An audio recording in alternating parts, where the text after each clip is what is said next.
Hey guys, it's Nick. Welcome back to Slammer. Hit the red subscribe button and the bell icon so you'll never miss any future update.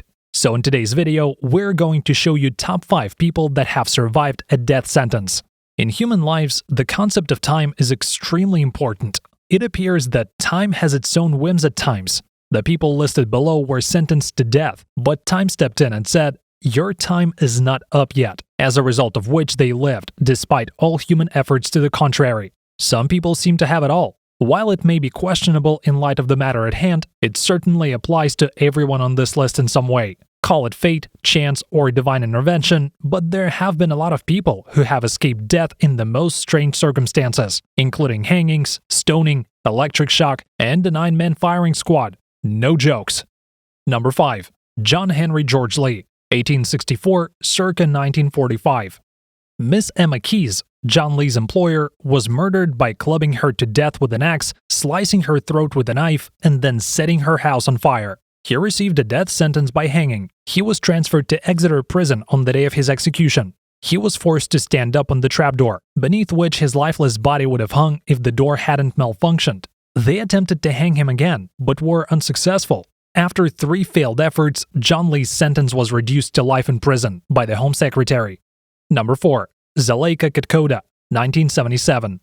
Zaleika Katkoda, a young Iranian woman, was charged with adultery and sentenced to death by stoning. Katkoda was buried up to her waist, but the villagers reacted angrily to the stoning shortly after it began. Regardless, the stoning continued, and by the time it was finished, Katkoda was presumed dead, and her body was carried to the morgue. When they arrived, they noticed she was breathing, and she was brought to the hospital. Zaleika Katkoda made it through that day. Number 3. Anne Green, 1628 to 1665. In 1650, Anne Green, a domestic worker, committed infanticide. The child was her own, according to reports, and was fathered by her employer's grandson. Green lied to be pregnant and gave birth to a stillborn child. She attempted but failed to hide the body and was found and sentenced to death by hanging. She hung with the rope around her throat during the execution, while her friends pulled at her swinging body, as Anne had desired. She was even hit with hard blows to make sure she was dead. She was cut down, pronounced dead, and handed over to the medical students after the usual delay. When the visitors discovered that the corpse was actually softly breathing, they were taken aback. She was treated appropriately and quickly recovered. Anne Green was pardoned because the event was seen as a special act of God's hand on behalf of the innocent. Number 2. Willie Francis, 1929 to 1947. At the age of 16, Willie Francis became the first incident of a failed execution by electrocution in the United States. On murdering his employer, a pharmacy owner, Francis was convicted and sentenced to death by the electric chair. On administering a lethal surge of electricity, witnesses reported that they had heard the boy scream, quote, take it off, let me breathe."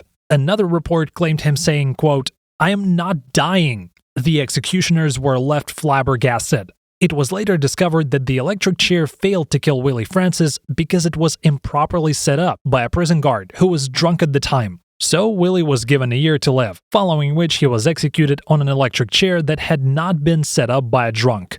Number 1. Wenceslao Miguel, circa 1880.